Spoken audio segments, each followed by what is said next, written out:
Meghan Markle has an extreme case of main character syndrome, basically a situation where somebody thinks they are the main player, the protagonist in the story of their lives and the lives of everyone around them. David Foster and Catherine McPhee in Canada for their charity gala was not surprisingly a complete mess for Prince Harry and Meghan Markle. Meghan, look at this. She just can't help directing traffic on a red carpet, can she? When a picture tells the real story, the Fosters cannot stand Meghan and Harry. 90 seconds. That is all it took for Meghan Markle to walk onto David Foster's charity carpet as if the night had quietly become hers, only to be publicly frozen, ignored, and left holding a smile that suddenly looked like evidence. Because this was not just another glossy gala moment. I just get the sense Meghan Markle just tries to do whatever she can to bring attention to herself and act like it's just so casual, but she's still attempting to do it. She also is still attempting to direct people because, again, this is a film production of her life, guys. So she needs to direct people as to where to stand because apparently a producer who is in his 70s and has been in the entertainment industry for years and years, he apparently doesn't know how to stand on the red carpet. He needs Meghan Markle to direct him because she's the ultimate director. This was Victoria, British Columbia, on a Friday night, inside a black tie charity world where every step, every glance, every pause on that purple carpet carried weight. David Foster was not some background guest waiting to be managed. He was the man of the evening, a 76-year-old music titan with 16 Grammys. Meghan Markle chose to do the unthinkable on the red carpet. When I tell you that this woman loves to burn bridges because she had nothing to lose, she knows she's not coming back because David Foster is not doing these events anymore. This is the 40th year he's done them. 4 decades of celebrity rooms behind him, and a foundation celebrating 40 years of work for families whose children were waiting on transplants. Seats were reportedly $5,000. A full weekend could climb to $20,000. The room was sold out. The donors were seated. The purpose was serious. And then Meghan Markle and Harry arrived like an unscheduled disturbance in a room already pointed somewhere else. The first clue was not the dress. It was not the carpet.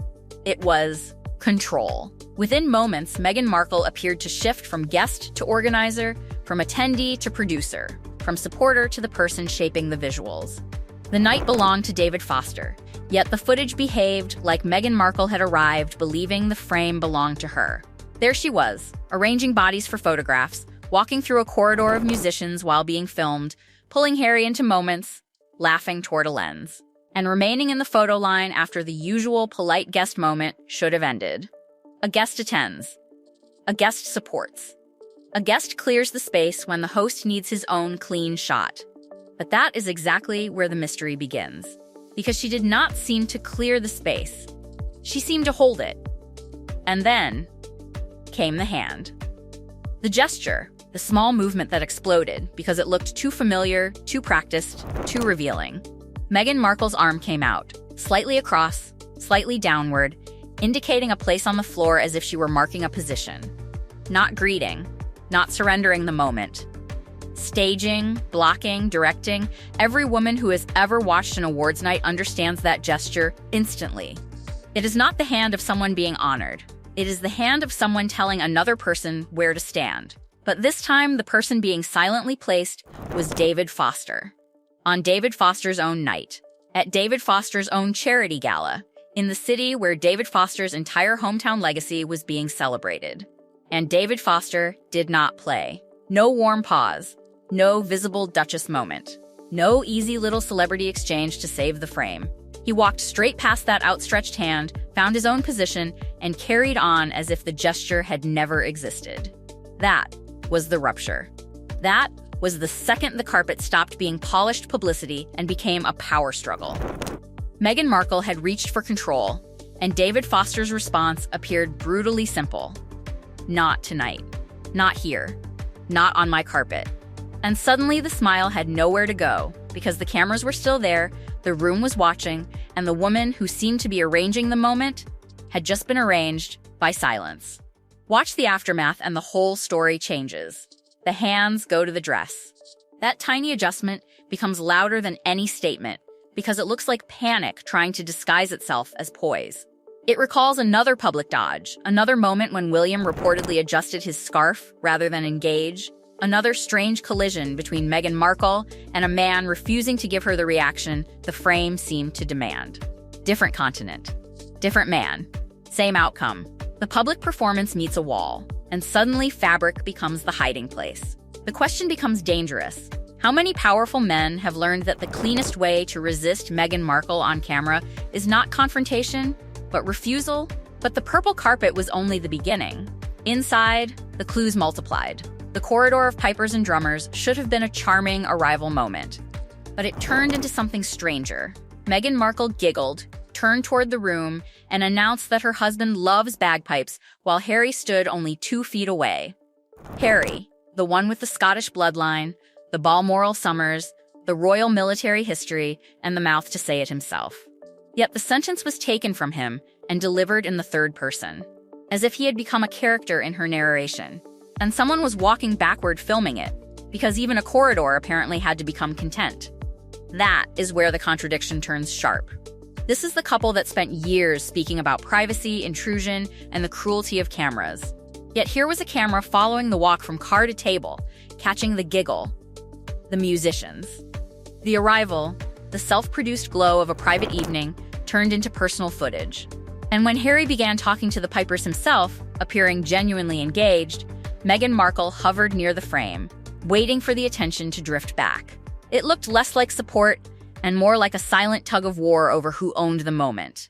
Harry was connecting. Meghan Markle was watching the frame. Then came Adam Levine inside the seated black-tie dinner, and the stakes rose again. This was not a dance floor. It was a formal room where donors had paid thousands to watch the performance, not the back of a celebrity guest's head. Yet, Meghan Markle got up and danced in front of the stage, with the shimmy, the clap, the checking around to see who was watching. The performance became its own spectacle, and behind it sat Harry, visibly not joining the production. The internet saw the clip and landed on the same brutal interpretation. He told her to sit down. And that is why this gala matters. Because for once, Harry did not move. Footage from the table reportedly showed her leaning toward him again and again, urging him to get up, to join, to become part of the show. But Harry stayed seated. The man often painted as endlessly compliant suddenly found a limit inside a children's charity gala. He would rather risk looking stiff, cold, or rude in front of donors than become another prop in a performance that had already started to feel too exposed. And in that refusal, the night became bigger than Meghan Markle and David Foster. It became a glimpse of a fracture. But if anyone believed the awkward carpet exchange was simply an isolated celebrity moment, the story became far more uncomfortable the deeper people looked. Because that arm gesture was not new. It had appeared before, almost like a signature. Florida, 2 years earlier, a polo match connected not to somebody else's charity, but to Harry's own Sentebale. The organization Harry established at the age of 21 with Prince Sieso of Lesotho, in memory of both their mothers to help children living with HIV. During the trophy presentation stood Harry, alongside Dr Sophie Chandauka, the chairwoman of the charity, a corporate finance lawyer born in Harare and an MB recognized on the late Queen Elizabeth's honors list.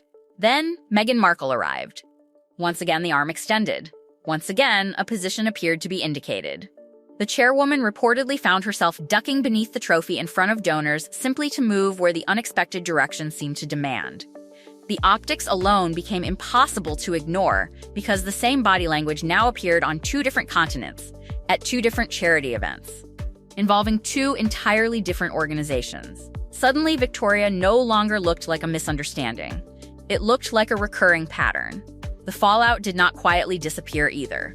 According to the source material, attempts were allegedly made afterward to tidy up that Sentebale footage. Harry's representatives publicly defended Meghan Markle. But Dr Sophie Chandauka reportedly refused to remain silent. She declared she would not allow the charity to become an extension of the Sussex public relations machine. Then, according to the account, another message allegedly arrived from Harry himself demanding an explanation. Those who reportedly saw that communication described it with one striking word: imperious. Less than a year later, Sentebale itself descended into crisis. Trustees were gone. Both royal patrons were gone. Public allegations of harassment and bullying erupted. Then, in March, Harry's own charity reportedly ended up facing proceedings before the High Court. The woman whose name had appeared on Queen Elizabeth's honors list now stood at the center of one of the most bitter charity controversies linked to Harry's post-royal life. Suddenly, that small, pointing gesture on David Foster's carpet seemed connected to something much larger than body language. It hinted at authority, control, and consequences. That brings another uncomfortable question into focus. Why do Meghan Markle and Harry continue appearing at high-profile charity events if the charitable work itself keeps attracting criticism? Tom Bower attempted to answer that question across 2 books, and according to the source material, one statistic stood out above everything else. Sentebale reportedly received approximately $15 million during its early fundraising campaigns through concerts, documentaries, and the continuing public association with Princess Diana's humanitarian legacy. Yet the amount said to have reached children living with HIV was only $84,000. The figure reportedly worked out to around 7%. Tom Bower argued much of the remaining money disappeared into administrative costs, including accommodation, staff, and private school expenses, rather than directly supporting beneficiaries. Whether accepted or disputed, the allegation became explosive because numbers often travel farther than opinions. Then, the spotlight returned to Victoria, British Columbia. And suddenly, the gala itself looked less like a triumph and more like necessity. According to Tom Bower's recent comments quoted in the source, Meghan Markle and Harry were no longer receiving invitations to the biggest Hollywood events. No Met Gala. Fewer prestigious award ceremonies. Netflix drawing toward its conclusion. No major podcast generating significant income. Tom Bower described their position using 2 devastating words: desperation and failure. He even suggested they would now be grateful simply to receive an audience with King Charles. Whether one accepts that analysis or rejects it entirely, it created an uncomfortable context for the David Foster appearance. If Hollywood's biggest doors were closing, then a Canadian charity gala suddenly carried much greater importance than anyone initially realized.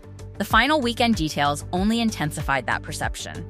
The source notes that after the formal gala, there was another public celebration open to everyone in Victoria, featuring fireworks, a drone show, and thousands of local families celebrating David Foster's 40 years of charitable work.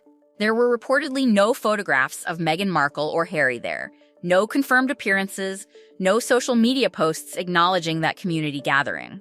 At the same time, British Columbia was battling devastating wildfires that had forced more than 20,000 Canadians from their homes under a provincial state of emergency.